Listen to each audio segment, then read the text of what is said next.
Inoue avait tout de suite broyé du noir. Il passait des heures devant son Tépaz à écouter du Léo Ferré, Léo, toute la discographie. Et Barthes fumait ses Gauloises sans filtre en partant dans des théories de plus en plus complexes auprès de qui voulait l'entendre. Ça tournait de moins en moins rond.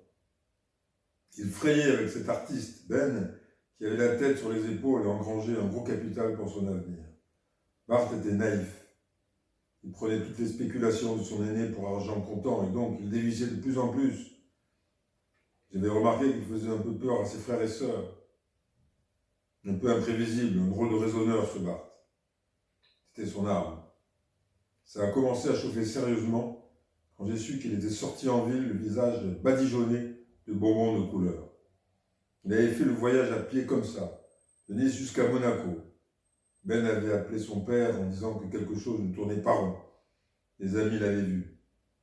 Barthes, ça va pas. Barthes, ça n'allait pas.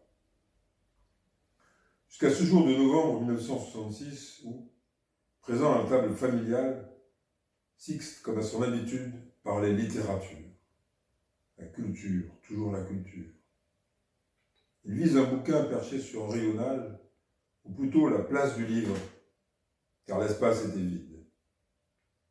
Il se tourne alors vers son fils aîné. Évidemment, cet Olybrius ne venait pas fouiner dans la bibliothèque et retirer mes livres reliés. Inoue, qui se remémorait la scène comme si elle la vivait une seconde fois, rapportait encore ainsi ce qui avait suivi. Alors Barthes a vu rouge.